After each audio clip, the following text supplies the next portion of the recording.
जब अखिया मारेलू तू यार हो, ई दिलावा धड़के हमार हो। जब अखिया मारेलू तू यार हो, ई दिलावा धड़के हमार हो।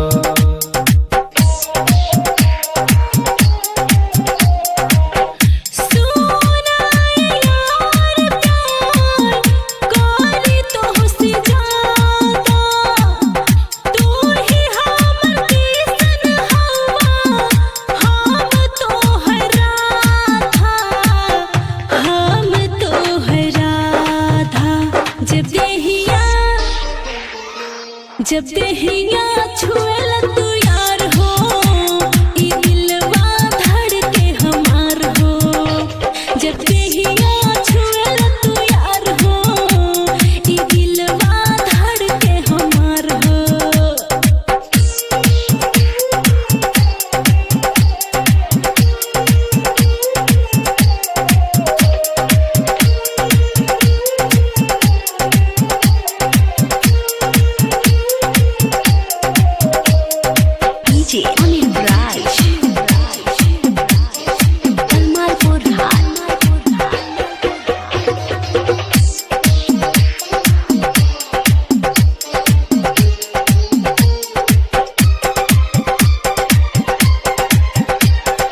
ओइसे ना हमके 10,000 मन करे कि धली 5,000। मन नहीं माने राजा, आजा आजा लोगे आजा।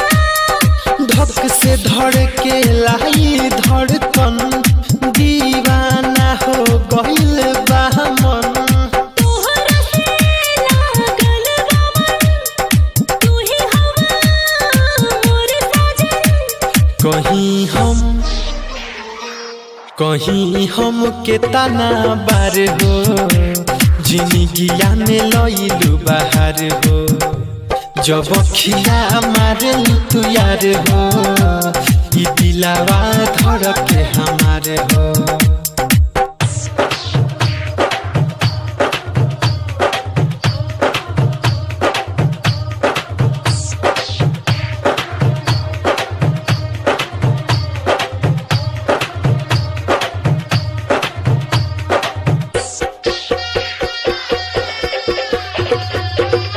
अमित राज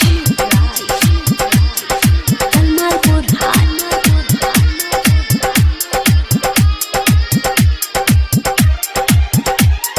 दिलावा तोड़ी हो ना ये सहनम, साथ निभई हो सातो जहनम।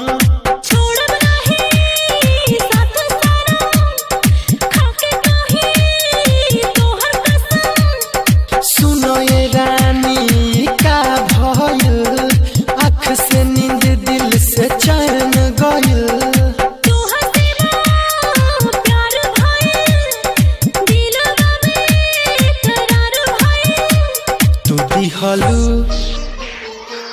तू दिहलू खुशिया हजार हो गई दीवाना तोहार हो। जब अखिया मारेलू तू यार हो, ई दिलावा धड़के हमार हो।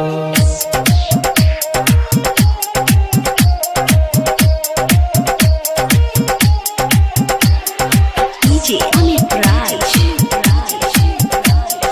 कलमालपुर जान मारे अखिया कहारी, दीपक दीवाना के हो प्यारी।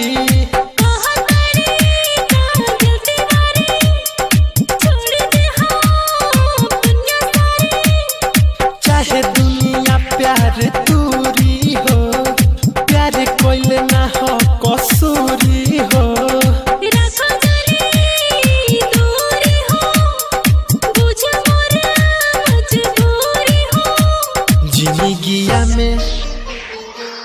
जिंदगिया में लइलू बाहर हो, तुली हलू हम के संहार हो।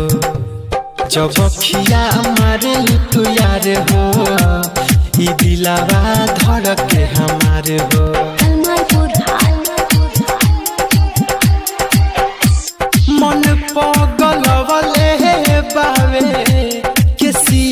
के गाजल छन से छनहक जाला पौआ के छागल पौआ के छागल जब खिया मारेलू तू यार हो ई दिलावा धड़के हमार हो जब खिया मारेलू तू यार हो ई दिलावा धड़के हमार हो जब खिया मारेलू तू यार हो ई दिलावा धड़के हमार हो।